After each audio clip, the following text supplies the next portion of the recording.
La prière n'est pas seulement ce que tu dis, mais comment ton cœur se positionne. Bienvenue à La Voix de Reconnexion. Je suis Taina et j'ai avec moi Kelita. Merci d'écouter notre épisode 4 qui a pour titre « Avoir la bonne attitude lorsque tu pries ». Donc, la prière n'est pas seulement ce que tu dis, mais comment ton cœur se positionne. Si vous avez bien écouté nos autres épisodes, si vous ne les avez pas écoutés, retournez, revenez après. On parle tout le temps de intention. Écoutez, on vous montre c'est quoi les intentions. Ah bon? Là, c'est à mon tour. L'humilité. Reconnaître que Dieu est Dieu. Petit A. L'humilité ouvre le ciel. Petit B. Tu viens comme un fils ou une fille, pas comme un expert. T'es pas dans un TED Talk. Welcome to my TED Talk. You're not in a TED Talk. No. Alors, comme vous savez, on va les faciles. Aujourd'hui, on va être gentil. T'as passé une bonne semaine? Oui, toi. Ok, moi aussi. Comme vous avez vu dans le dernier épisode, je vous ai montré que je pouvais danser, des affaires comme ça.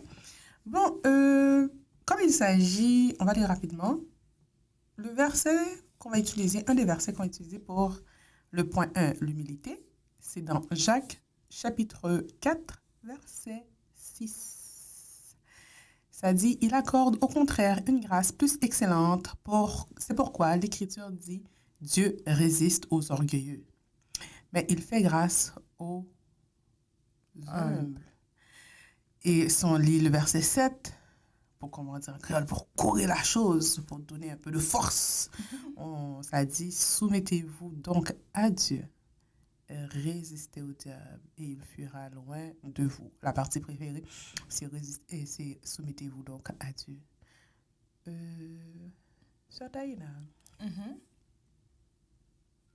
c'est quoi pour toi l'humilité? Ah, j'ai juste demandé. Pour moi, c'est de comprendre sa place. Donc, tu sais que, comme on a dit, et on le redit, on reconnaît qui est Dieu. C'est l'Éternel qui est Dieu. Et quand tu reconnais qui est Dieu, tu reconnais que il est au plus haut. Tu reconnais que il faut révérer Dieu. Et non, on ne dit pas il faut que tu t'abaisses au plus bas. OK? Oui. Devant Dieu, oui. Oui, devant Dieu, mais... Pas devant les hommes. Oui, non, mais... Ce que je veux dire, c'est... On ne dit pas qu'il faut que tu dises que tu n'es rien... Ouais. OK, non. Reformule. Oui. Reformule. Donc, ce que je veux dire, c'est... Tu es un enfant de Dieu. Tu es un prince parce que tu es le frère de Dieu. Le frère de Jésus. La sœur de Jésus. Oui, désolé. Le frère de Jésus, la sœur de Jésus. Tu es un prince, une princesse. Donc, oui, tu es quelqu'un qui est important okay, pour le Seigneur. Tu es son enfant. Mais comme un enfant, quand tu viens, tu viens pas à ton père en disant « Hey, toi! » Okay, tu vas venir à tes parents en disant ça, toi? Pardon? Moi, ils vont te regarder comme ça, ma lunette, là. À qui tu parles? On va dire, est-ce que je suis ta commère de classe? C'est ça. Je retiens ça. Donc, tu sais, il y a une façon d'approcher, il y a une façon de venir qui est comme... Encore une fois, quand tu fais ta reconnaissance, c'est là que tu shoots ton immunité. C'est là que tu montes ton immunité, désolé. C'est là que tu peux dire, Dieu, tu es grand. Je reconnais que tu es grand. Je ne suis pas aussi grande. Je ne peux même pas arriver proche de ce que tu es. Bon, si on va avec culture générale, puisque je ne suis pas membre de l'Académie française, pour la définition de humilité. Le dictionnaire Larousse dit sentiment, état d'esprit de quelqu'un qui a conscience de ses insuffisances, de ses faiblesses et est porté à rabaisser ses propres mérites. Avouer ses fautes avec humilité. Ça, c'est un exemple. Synonyme, effacement, modestie. Et si on doit aller prendre des antonymes, serait arrogance, effronterie, fierté, impertinence, insolence, orgueil, suffisance et vanité. Et vanité, tout n'est que la poursuite du vent, disait Salomon. Moi, je viens avec humilité devant vous et devant le Seigneur que, oui, je me rabaisse devant Dieu. J'ai bien dit tout à l'heure, pas devant les hommes, mais devant Dieu. Parce que sans lui, je ne suis rien. Sans lui, je ne suis rien. Et comme j'avais dit tout à l'heure en blaguant, quand je viens devant mon Père Céleste, je ne suis pas dans un TED Talk ou que je suis l'invité du jour avec une expertise dans ce que je fais. Non, au contraire, je viens pour apprendre au pied du maître, comme ça c'est Marie à l'heure douce du soir, chant d'espérance, again. Je ne suis pas une experte. Et je ne serai jamais une experte devant le grand créateur, devant le Dieu de l'univers. Je ne serai jamais une experte. Tu peux rien apprendre à Dieu. La folie. Nous sommes dans la folie. La sagesse de l'homme est une folie aux yeux de Dieu. Et la sagesse de Dieu est une folie aux yeux de l'homme. Alors, quand on veut faire des TED Talks, si vous ne savez pas c'est quoi un TED Talk, allez voir. Devant Dieu, c'est comme faire de... la fine droite. Qu'est-ce que tu penses? TED Talk. On t'a dit TED Talk. Non, mais je suis d'accord. Écoute, c'est comme on a dit, c'est venir à Dieu, puis tu peux pas dire, bon, dis, je sais ci, je sais ça. Bon, oui, tu sais qu'il est au plus haut, hein. C'est pas ça que je dis. Mais tu peux pas venir dire, bon, je sais que c'est ça qui est bon pour moi. Tu sais pas qu'est-ce qui est bon pour toi. Dieu sait. Dieu va te montrer qu'est-ce qui est bon pour toi. Dieu va te dire qu'est-ce qui est bon pour toi. Et toi, c'est juste venir te mettre à ses pieds.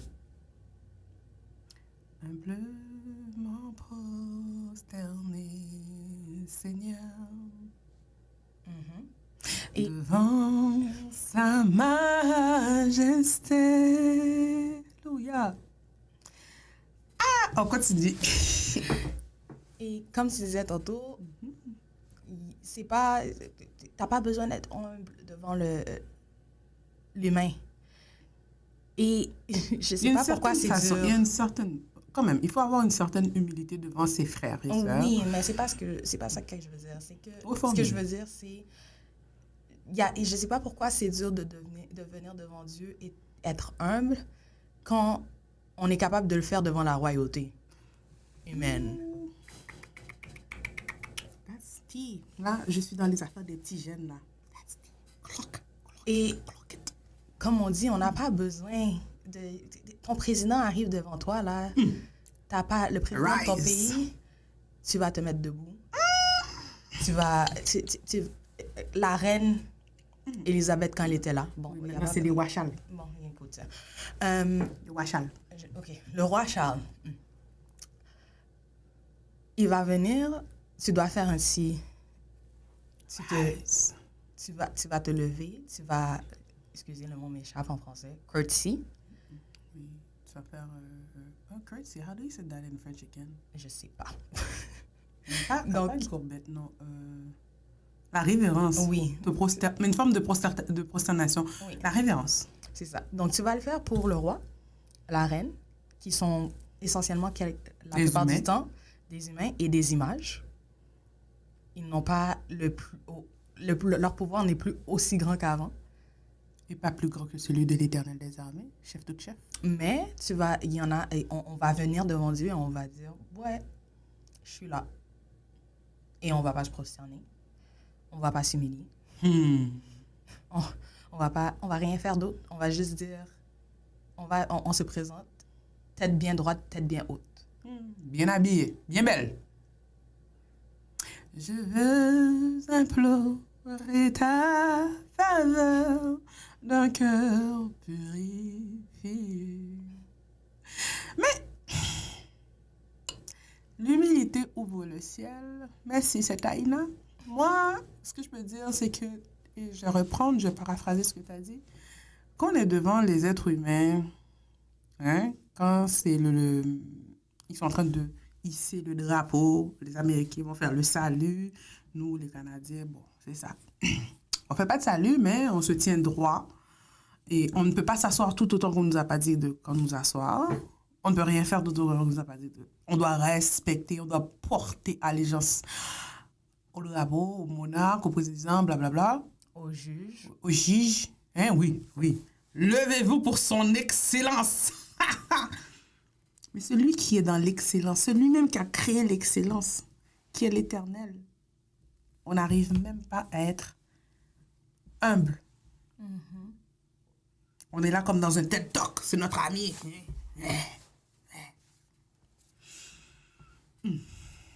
Vous avez vu, j'ai chanté pour vous parce que je ne sais pas quoi vous dire, je suis dépassée.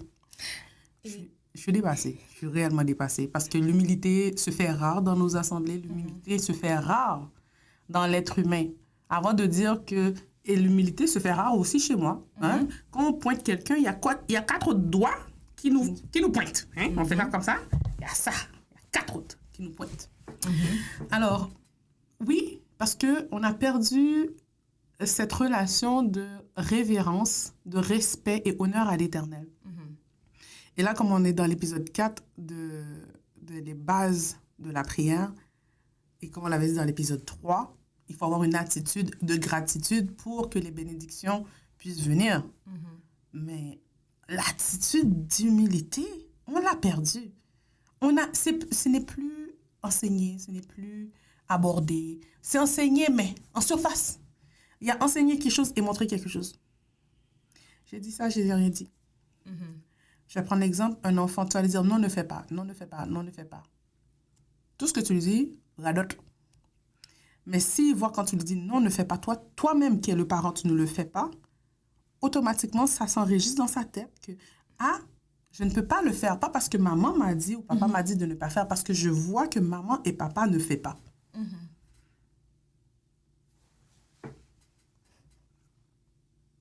Autrement dit, il faut suivre ce qu'on dit avec des actions. Voilà.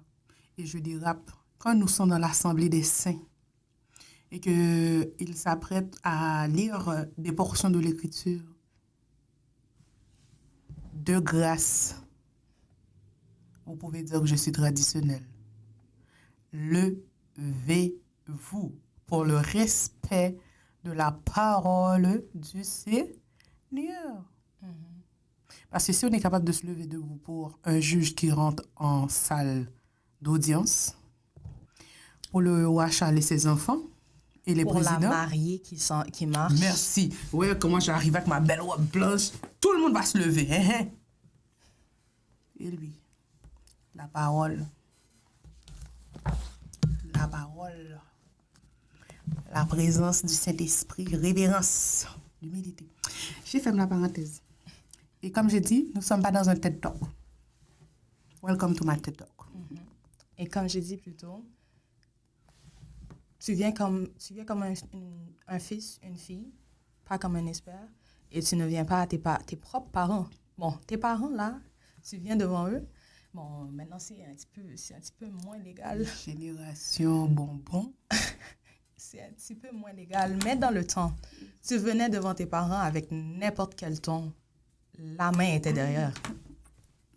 La main venait. On ne peut plus faire ça. Et donc, ce n'est plus comme ça avec les parents, mais Dieu peut encore... Dieu fait grâce, mais quand il doit frapper, il peut. Et tu ne veux pas que l'Éternel te tape, comme dirait ma mère. Il ne peut pas faire bien. Ça ne te fera pas du bien. Et encore une fois, on va lire la parole de Dieu dans Michée 6, verset 8. Je te laisse. On t'a fait connaître, ô homme, ce qui est bien. Et ce que l'Éternel demande de toi, c'est que tu pratiques la justice, que tu aimes la miséricorde et que tu marches humblement avec ton Dieu. Amen. Que tu marches humblement avec ton Dieu. Ça veut dire que dans notre marche avec le Seigneur, nous devons être humbles. C'est pas parce qu'il est notre Père et que nous sommes co-héritiers de Christ qu'il nous doit tout. C'est pas parce que tu as fait des études que tu connais tout. Même un docteur qui a fait des études en médecine ne connaît pas tout ce qui arrive. Il y a toujours quelque chose de nouveau. Les gens doivent, tous les domaines, tu dois toujours avoir des cours de rafraîchissement. Tu n'es jamais un expert dans tous les domaines. Pourquoi tu serais un expert devant Dieu? Jamais hors. Et je te l'ai dit de la manière que les grands mots haïtiens auraient dit, jamais hors. Et à part que nous ne sommes pas des experts et jamais nous serons des experts, et nous l'avons vu dans l'histoire de Job, quand ses compagnons sont venus lui poser des questions. Qu'est-ce que l'Éternel a dit à Job? Lorsque j'ai créé le ciel et la terre, où étais-tu? Prenez exemple sur Job. OK? Merci beaucoup. Et pour le deuxième point, la foi. Croire même sans voir, prier sans foi, c'est parler dans le vide. La foi donne vie aux paroles. Donc, comme on dit, j'avais dit dans le dernier épisode, c'est pas parce que la bouche bouge qu'il y a quelque chose qui arrive. L'intention derrière ce que tu dis. J'ai beau dire, la montagne à droite va se détruire. Si dans ma tête, je dis, ben, je n'ai pas ce pouvoir, qu'est-ce qui va arriver à la montagne? Elle va pas se déplacer. Et Dieu a dit que tu as le pouvoir sur toute chose sur la terre. Amen. Maintenant, puisqu'on parle de la foi dans le point 2, on va lire une portion de l'Écriture dans Hébreux 11, verset 6. Ça nous dit, « Or, sans la foi, il est impossible de lui être agréable, car il faut que celui qui s'approche de Dieu croit que Dieu existe et qu'il est le rémunérateur de ceux qui le cherchent. » Et si on veut aller un petit peu plus loin, pour donner un peu de plus de force, encore pour nous courir, on va avec le verset 7. « C'est par la foi que Noé, divinement averti des choses qu'on ne voyait pas encore et saisi d'une crainte respectueuse, construisit une arche pour sauver sa famille. Et c'est par elle qu'il condamna le monde et devient héritier de la justice qui s'obtient par la foi. » Ne t'ai-je pas dit que si tu crois, tu verras la gloire de Dieu? C'est ça. Et je vais juste faire une petite parenthèse. Parce que dans ce verset, ça ramène un peu à l'humilité. Parce que si tu n'es pas humble, comment tu peux t'approcher de Dieu? I drop it there. Si tu n'es pas humble, comment tu peux t'approcher de Dieu? Alors, si j'en comprends bien, le point 1, l'humilité. Ouais. Hein? Avec l'humilité, on peut se présenter devant notre Père. Point 2, avoir la foi. Moi, je dis rien. Hein? Et comme on dit, sans foi, tu ne peux rien faire. Comme j'ai dit, la montagne ne bougera pas pour aligner à gauche ni à droite si tu n'as pas foi en Dieu. Et le respect. Donc, le respect dans l'humilité et dans la foi, si tu n'as pas de respect pour Dieu, comment tu vas faire? Et on dit respect, on dit humilité, on ne dit pas ce n'est pas la peur, c'est la crainte. Dans la crainte, il y a le respect. Dans la crainte, il y a la foi. Mais comme tu vois dans le verset 7, ça dit, c'est dit d'une crainte respectueuse. Révérence à l'Éternel. Chapeau bas à l'Éternel. C'est tout, oui. C'est ça qu'on avait à dire pour ça. Et puis, et qu'il est le rémunérateur de ceux qui le cherchent. Alors, je sais que je dois être humble. Je dois avoir une révérence. Mais si je n'ai pas la foi, je ne peux pas être agréable. En gros, si je ne crois pas que Dieu peut faire, Pourquoi il ferait? je ne suis même pas agréable. Ça veut dire que quand je viens devant lui, il est irrité de ma présence. Il est irrité de... Ça, c'est moi, hein, je ne suis pas théologienne. Il est irrité.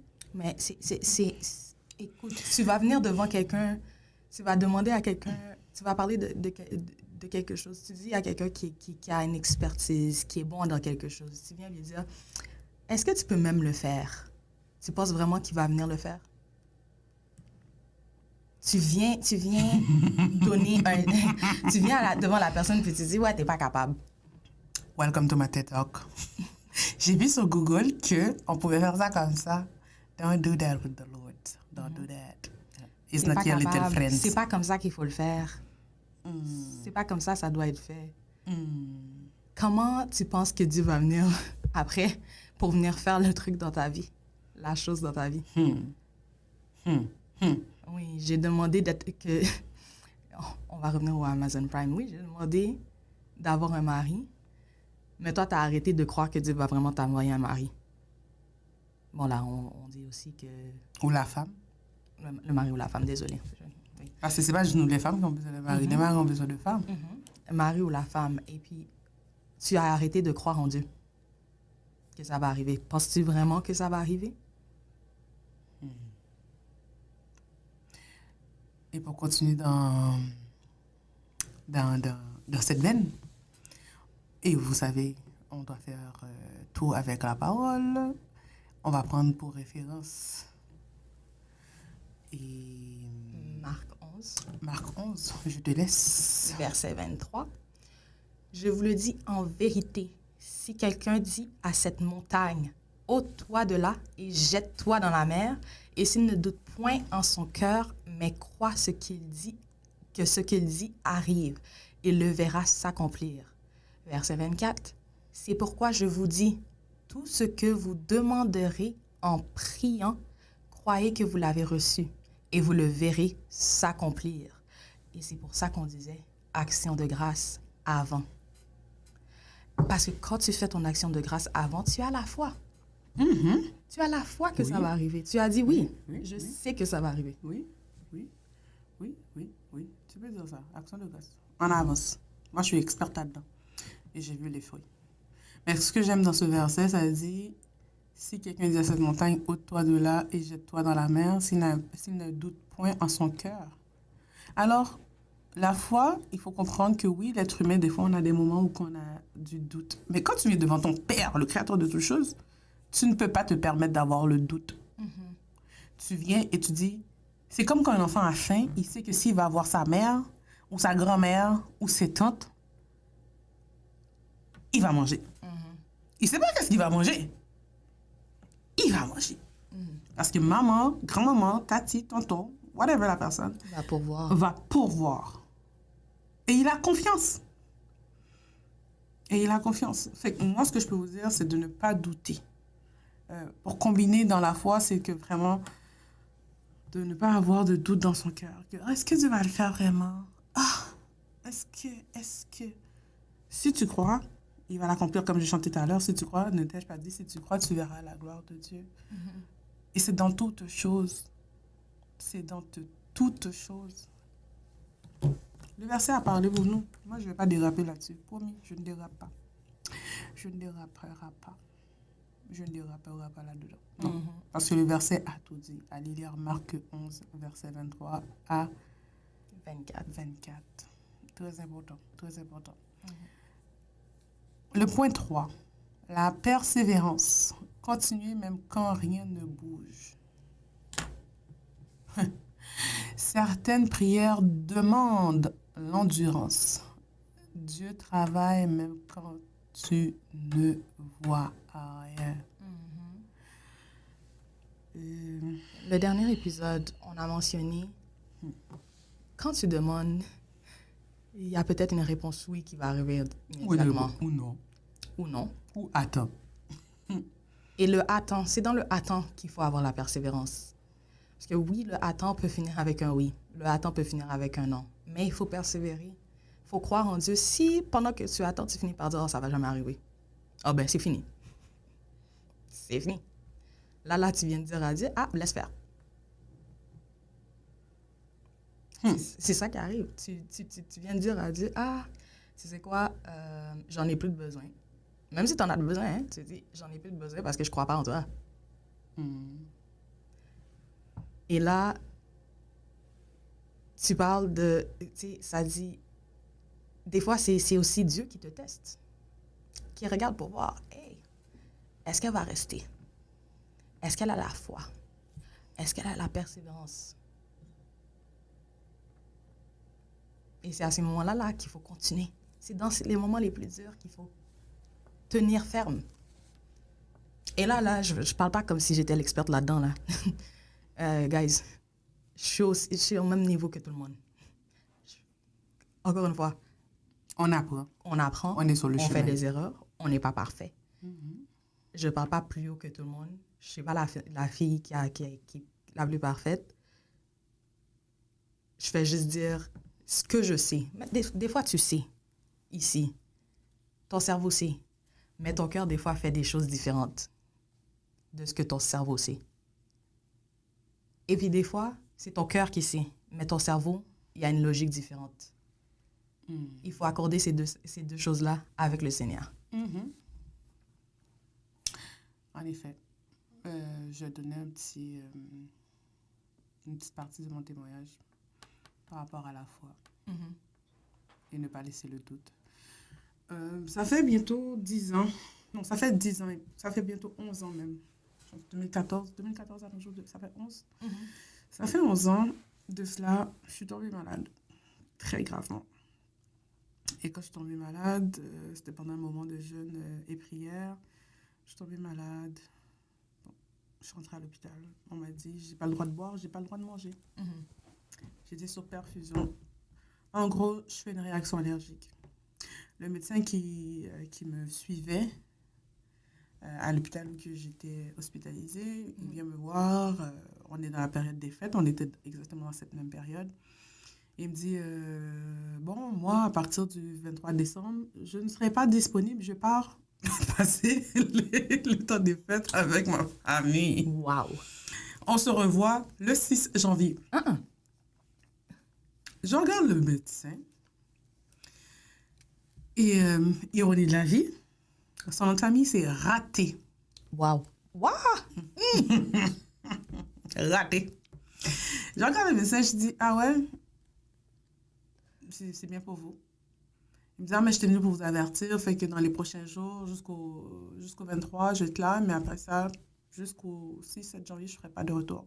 S'il y a quoi que ce soit, mes collègues vont prendre le relais. J'ai dit, et moi? Il me dit, bah, tu restes hospitalisé. J'ai regardé le médecin. Pour ceux qui me connaissent dans la vie privée, oh Seigneur, je suis une personne audacieuse pour le Seigneur. J'ai dit, ah bon? J'ai dit, écoute-moi, docteur Raté. C'est vraiment triste. Je ne passerai pas le 31 décembre dans cet hôpital. Le 31 décembre, je vais être dans mon assemblée à louer le Seigneur. Le médecin m'a regardé avec son audacité. Il m'a dit, ah, vous encore, là, les chrétiens. Ouais, tu vas pas sortir. Je fais l'accent québécois parce que nous sommes au Québec. J'ai dit, je vais te montrer que je vais sortir. Il m'a dit, ah non, c'est pas possible. J'ai dit, ok. J'ai dit, en plus que je vais sortir le 31 décembre, je vais dans mon assemblée. Je vais sortir avant même que tu pars pour ton congé des fêtes. Il me dit, ah, c'est impossible, votre situation ne permet pas, blablabla. Moi, je suis à l'hôpital, je vis ma best life à l'hôpital. Parce que moi, quand je suis à l'hôpital, on dirait que c'est le moment que Dieu veut m'utiliser, même pour confondre la science de l'homme. Et on arrive le 22. Il vient me voir. Il me dit, ah, votre situation s'est pas améliorée. Fait que, comme je vous avais dit, vous n'allez pas sortir. Je dis, moi, je vais sortir. Il m'a dit, c'est impossible. J'ai dit, moi, je vais sortir. Non, non, non, non, non, non. On arrive le 21-22. Il me dit, ah, ça ne s'améliore pas. Je dis, ah ouais. Le 22, je dis, moi, je vais sortir. Il me dit, c'est possible. Il dit, ah, mais moi, ma dernière journée, c'est le 23. Je dis, ok. Le 23 au matin, il vient me voir avec les résidents, son équipe. Il me dit, ah, ben, comme je l'avais dit, blablabla, vous n'allez pas sortir. Je dis, je sors aujourd'hui. Il m'a dit, impossible. Il m'a dit, madame, ça fait 21 jours que vous n'avez pas mangé, que vous n'avez pas bu d'eau, vous êtes sur perfusion, vous êtes très faible, vous ne serez pas en mesure de sortir. J'ai dit, moi, je sors aujourd'hui. Elle dit, non, non, non, non, non. Il dit, bon, comme vous insistez, on va faire un petit exercice. On va vous donner 1 millilitre d'eau à boire. Si vous le buvez, vous n'avez pas de réaction, on va vous donner un autre millilitre d'eau à boire. Puis après ça, on va l'augmenter jusqu'à 10 millilitres. Si après 10 millilitres, vous le buvez, vous n'avez aucune réaction, on va peut-être considérer après observation pour voir si vous allez sortir. Je dis, moi, je vais sortir. Apporter. On m'apporte le millilitre d'eau, je bois. Il revient 1 heure plus tard, pas de réaction. On me donne un autre, je bois. Pas de réaction. À midi, il me rapporte le 10 millilitres. Je bois. Frères et sœurs, j'ai les crampes. Mais je peux pas montrer que j'ai les crampes. Parce que moi, j'ai dit, je vais sortir.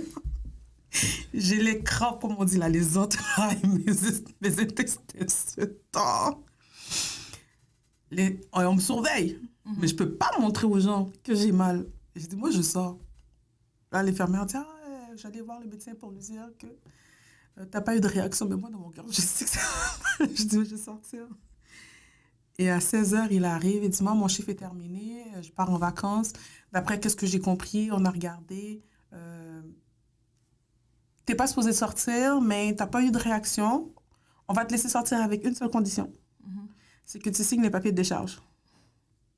N'importe quoi qui t'arrive. Après, c'est ta faute. Qui t'arrive dès que tu mets les pieds hors de l'hôpital, nous sommes point responsables. Je dis, ben, où sont les papiers? Il dit, ah, mais tu ne pourrais pas manger ceci, tu ne pourrais pas manger, tu vas juste être sur une diète liquide pendant le temps. Et le 3 au plus tard, tu dois être de retour à l'hôpital. Frères et sœurs, on m'a apporté le papier, j'ai signé, je tremblais, j'ai signé. J'ai dit, Seigneur, moi j'ai dit que je n'allais pas rester ici. Je suis sortie de l'hôpital. J'avais de la famille qui venait de l'Europe. J'ai pris mon auto.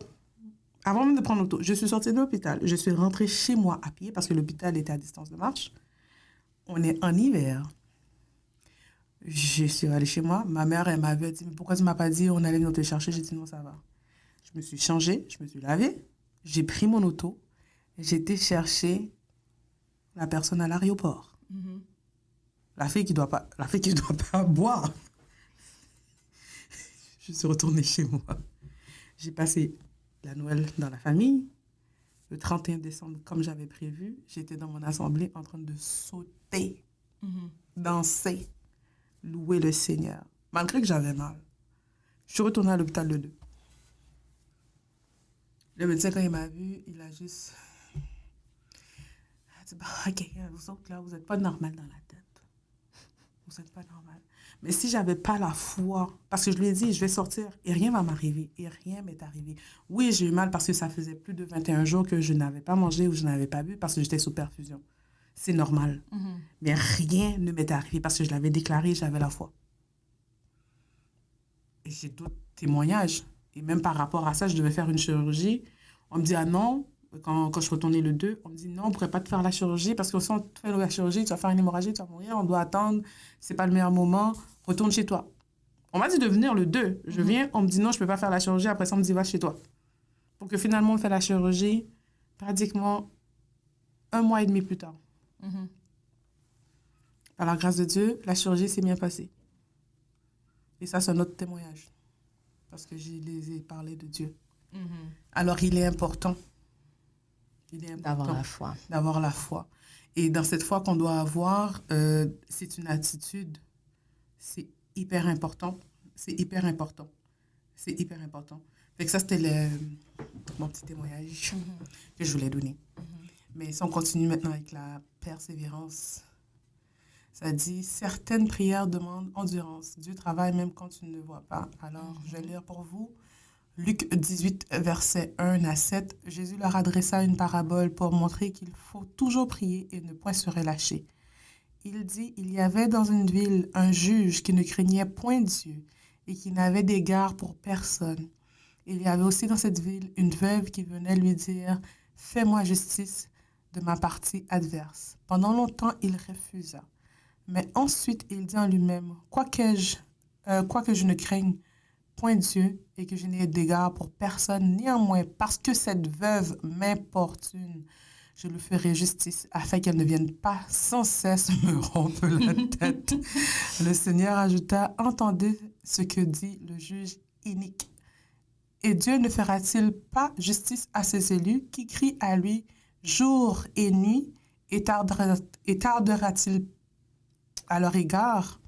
Je vous le dis, il en fera promptement justice. Mais quand le Fils de l'homme viendra, trouvera-t-il la foi sur la terre?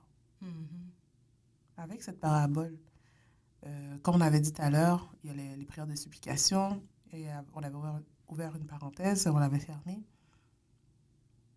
Quand on dit persévérer dans la prière, là, si tu pries, là on le voit. La veuve, elle a harcelé. Ça, c'est carrément, dans les termes d'aujourd'hui, c'est de harcèlement.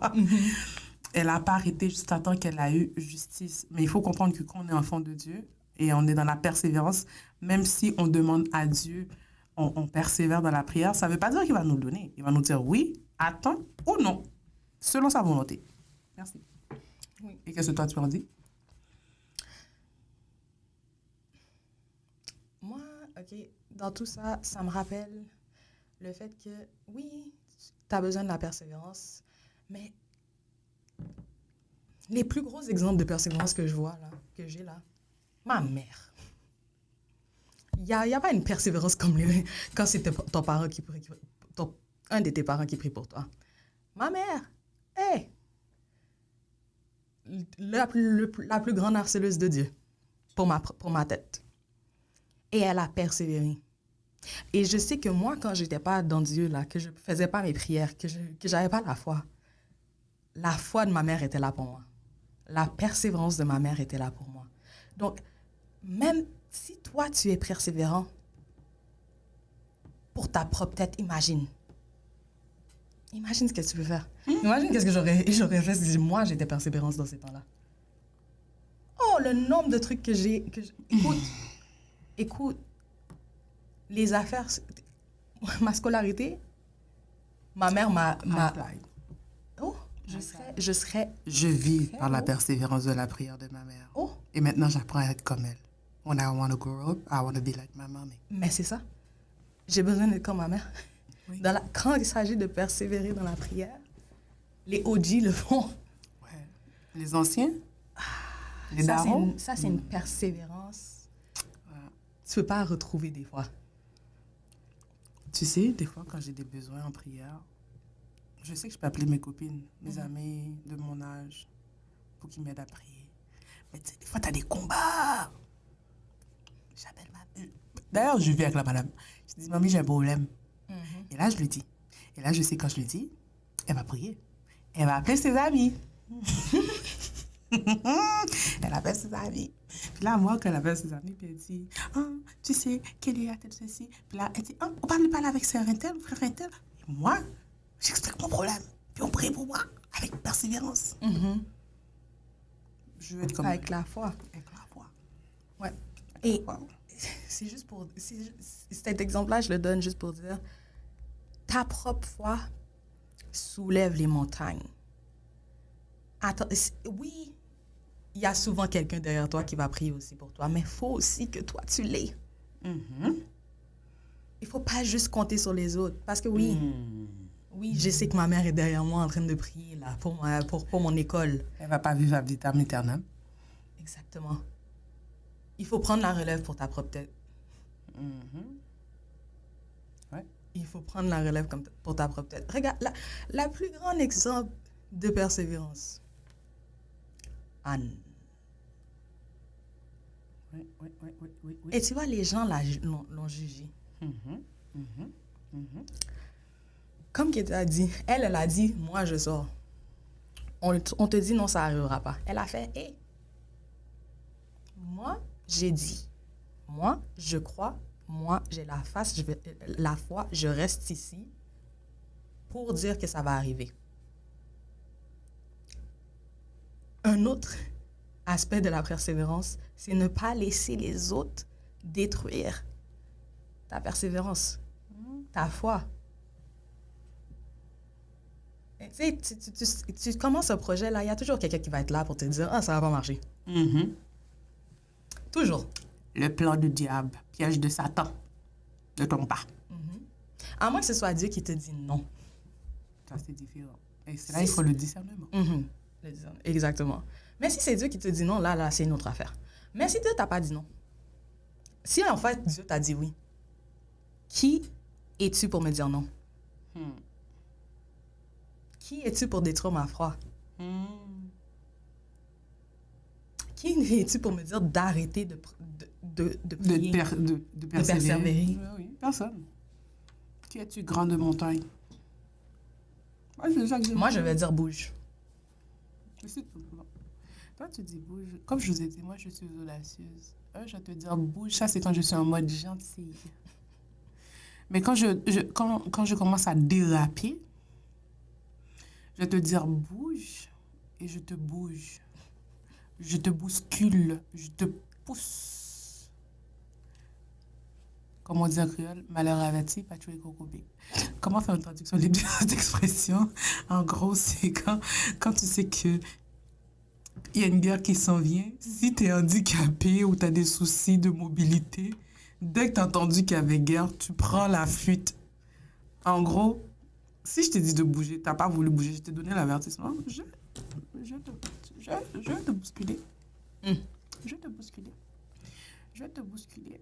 Je vais te bousculer. Et j'ai encore ce petit chant-là, mais c'est un chant créole. La prière, c'est on ferme assurance si vous priez avec la foi. En gros, c'est le verset. La prière, c'est une ferme assurance si tu pries avec la foi. Et l'autre strophe, ça dit rien pas impossible si nous prions avec la foi. Fait que rien n'était possible si on prie avec la foi. Alors, moi, c'est ça que j'allais vous dire. Persévérer dans la prière, persévérer. De la même façon que vous êtes capable de persévérer, là, les hommes, sur PlayStation, comment vous êtes capable de persévérer quand vous jouez au foot? Persévérer dans la prière. Mesdames, quand on persévère là pour faire nos maquillages, on est capable dans la prière. J'ai rien dit. Je ferme la parenthèse. Aujourd'hui, j'ai dit que j'allais pas trop déraper. Le dernier sujet, dernier point. La gratitude. La gratitude. La clé finale. Ouais. Donc, remercier à l'avance est égal à une démonstration de foi. Comme j'ai dit, je répète, action de grâce avant que le truc arrive. Tu danses, tu es déjà en train d'acclamer le Seigneur. Tu dis merci parce que j'ai reçu. J'ai déjà reçu.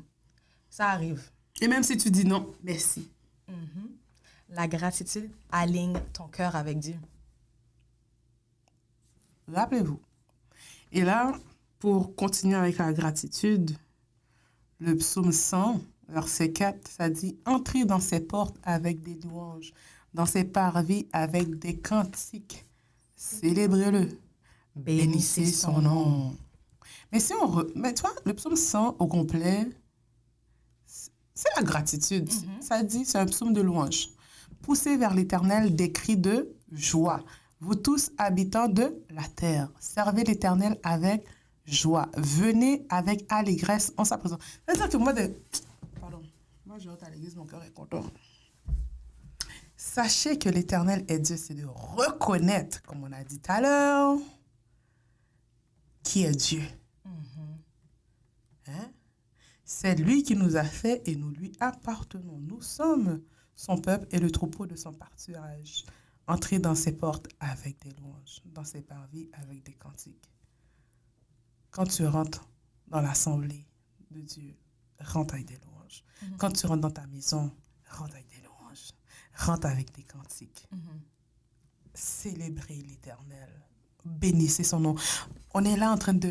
je ne sais pas si ça existe encore, cette émission-là, quand on était petit, là, American Idol, Canadian Idol. Yeah. Yeah. On célèbre les célébrités. Le gars, il ne te connaît même pas.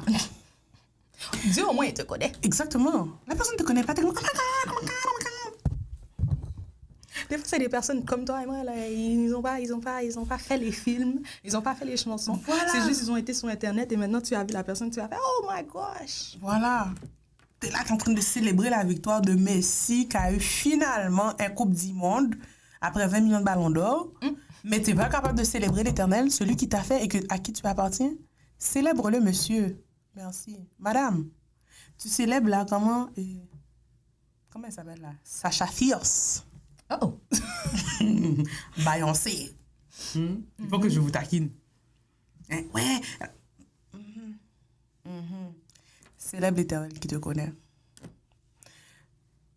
C'est ça que j'avais à vous dire. Car l'Éternel est bon, sa bonté Dure dure toujours. à toujours. Et sa fidélité de génération en génération. Des fois, OK, on met notre foi en des humains. Comme quoi, comme si que on n'est pas tous des traîtres. Dis ça. Judas n'était pas le seul. Judas était... C'est banane, ça. Il y a des fois, là, il y a des gens dans ta vie qui vont faire des affaires, là. Tu sais, il y a des gens, tu vas faire, oh, il ne ferait jamais ça. Et tu connais la personne, tu es Dieu, tu connais son cœur. Mais Dieu est fiable. De génération en génération, il ne changera pas, là. Alors, c'est en lui que tu dois mettre ta foi. C'est tout ce qu'on avait à vous dire. Mais n'oubliez pas les 4 piliers. L'humilité, avoir la foi. Et c'est quoi les 2 autres? La persévérance et la gratitude. Bon. Louez, louez, gloire à Jésus, péché mieux effacé. Louez, louez, gloire à Jésus, péché mieux effacé. Louez, louez, louez, amen, alléluia. Louez, louez, louez, amen, alléluia. Louez l'Éternel. C'est comme ça qu'on allait terminer ce soir. Ou cet après-midi pour ceux qui sont à Montréal. Alors... Oui, donc... J'ai bien fait rire les gens. Hein. On va arrêter de dans faire tous ces rire les gens. épisodes. Vraiment. Ces 4 épisodes-là, non, les 3 derniers, la première, on était sérieux. Mais là, on va être un peu sérieuse. Et cette prière finale... Se fait avec le verset de référence. On l'a déjà lu, c'est Matthieu 6, 5, 6. Nous l'avons déjà lu. Les gens savent. Avec tous les versets qu'on vous avait donnés, vraiment, si vous dites que vous ne recevez pas reçu, ce serait grave. Mais vous avez reçu. On vous a donné les versets. Et s'il vous plaît, priez. Mais pour vous aider à prier, si vous ne savez pas comment prier, vous ne savez pas quoi dire dans votre prière, on a l'exemple parfait, qui est le Notre Père qui est aux cieux. Que ton nom soit sanctifié, que ton règne vienne, que ta volonté soit faite sur la terre comme au ciel. Donne-nous aujourd'hui notre pain quotidien. Pardonne-nous nos offenses comme nous aussi nous pardonnons à ceux qui nous ont offensés. Ne nous induis point à la tentation, mais délivre-nous du malin, car c'est à toi qu'appartiennent dans tous les siècles le règne, la puissance et la gloire. Amen. Prenez ça comme votre canevas pour faire vos prières, parce qu'il y a toutes les étapes, toutes les façons de faire à travers ça. Et c'est Jésus qui avait montré ça aux disciples, parce que les disciples avaient dit, Seigneur, montre-nous à prier. Alors, je vais faire la dernière prière de déclaration. Seigneur, apprends-nous à venir devant toi avec humilité, foi, persévérance et gratitude. Transforme nos attitudes et remplis nos vies de ta lumière. Amen. Amen, amen, amen, amen, alléluia. Qu'est-ce qu'on fait après? Donc, on va vous demander de nous suivre, d'aimer l'épisode. Vous voyez les boutons là. C'est pas pour décoration. Vous pouvez cliquer sur la cloche pour être notifié des prochains épisodes. Et si vous voulez nous écouter dans votre auto, on sait que là, on conduit là, il faut pas regarder l'image, ok? Alors, vous pouvez nous écouter sur Spotify, Amazon Music et Apple Podcast. Voilà. Et vous pouvez toujours nous écouter sur YouTube et nous suivre sur Instagram si vous voulez savoir les prochains projets de Ministère Reconnexion. Oh oui, et on a TikTok. On va essayer d'être plus actifs. Bon. Oui, on va faire cet exemple. On va essayer. Ouais. Alors, merci de nous avoir écoutés, comme elle a dit, partagé, abonné. Et c'est ça. Et que le Seigneur fasse luire sa face sur vous et qu'il vous accompagne dans votre vie de prière dès maintenant et pour toujours. Amen. À la prochaine.